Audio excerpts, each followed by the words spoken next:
Welcome to vidonko.com। আমি সঙ্গীতা, তোমাদের ম্যাথসের teacher. চলো দেখা যাক কি প্রবলেম আছে সলভ করার জন্য। একটি ঘূর্ণায়মান রশ্মি -5 পাই কোণ উৎপন্ন করেছে।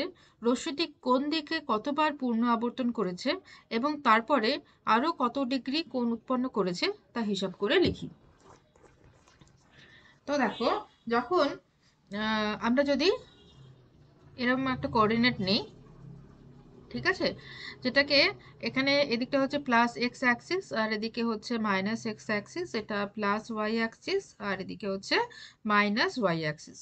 ঠিক আছে, এবারে ধরো কোনো একটা অ্যাঙ্গেল, কোনো একটা রশ্মি এক্স প্লাস এক্স অ্যাক্সিসের সাথে একটা অ্যাঙ্গেল করে আছে। ঠিক আছে, এবারে ধরো এটা 30 ডিগ্রি অ্যাঙ্গেল করেছে। ওকে, এবারে 60 ডিগ্রি অ্যাঙ্গেল মানে এটা কি হবে, এটা তখন আরেকটু বাড়বে। এই হলো আমাদের 60 ডিগ্রি অ্যাঙ্গেল। 90 ডিগ্রি অ্যাঙ্গেল মানে তখন রশ্মিটি এইখানে আসবে, ওয়াই অক্ষ বরাবর আসবে। ঠিক আছে, ধরো 120 ডিগ্রি মানে তখন এটা এই কোঅর্ডিনেটে চলে যাবে, মানে প্লাস মাইনাস মানে দ্বিতীয় সেকেন্ড কোঅর্ডিনেটে চলে যাবে। ঠিক আছে, তো তাহলে এটা তখন এই জায়গায় আসবে।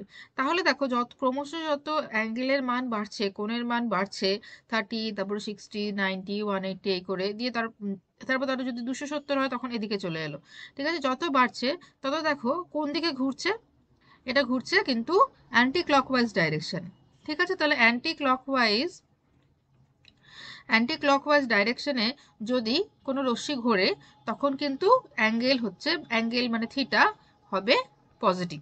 ওকে, যদি উল্টো দিকে ঘোরে মানে যেদিকে ঘড়ির কাঁটা ঘোরে তার উল্টো দিকে যদি ঘোরে রশ্মিটি, তাহলে হবে থিটার ভ্যালু হবে পজিটিভ।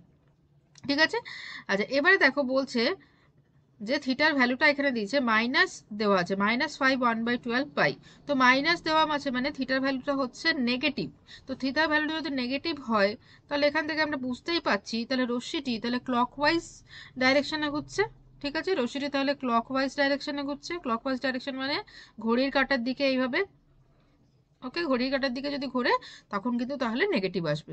তো আমরা এখানে এক্সাম্পল দিয়ে দেখলাম যদি অ্যান্টি ক্লকওয়াইজ ডাইরেকশনে যায় তাহলে থিটা পজিটিভ হয়, আর যদি ক্লকওয়াইজ ডাইরেকশনে যায় তাহলে থিটা হবে নেগেটিভ। তাহলে এখানে যেহেতু মাইনাস দেওয়া আছে আমাদের প্রশ্নে, তাহলে মাইনাস ঋণাত্মক চিহ্ন দেওয়া আছে মানে রশ্মিটি ঘড়ির কাঁটার দিকে আবর্তন করেছে। ঠিক আছে, ঘড়ির কাঁটার দিকে আবর্তন করেছে। ঠিক আছে, এবারে প্রশ্ন হচ্ছে কতবার আবর্তন করেছে এবং তারপরে আরো কত ডিগ্রি কোণ উৎপন্ন করেছে সেটা নির্ণয় করতে হবে।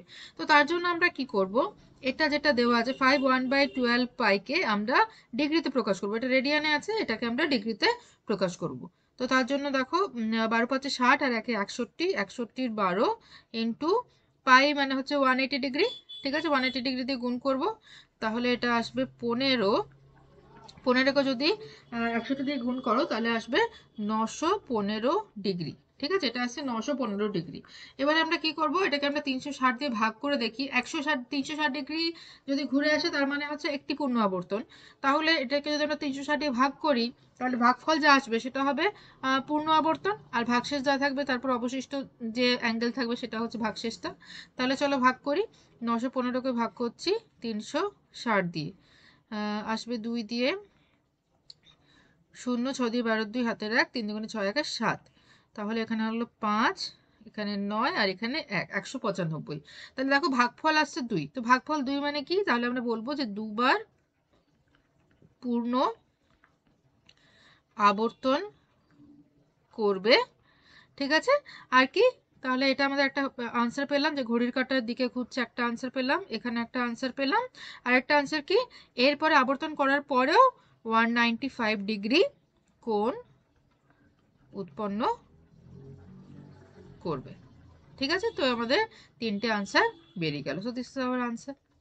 ওকে, thank you for watching vidonko.com। অঙ্কের আরও প্রবলেম এবং সলিউশনের জন্য আমাদের ওয়েবসাইট অবশ্যই ব্রাউজ করো।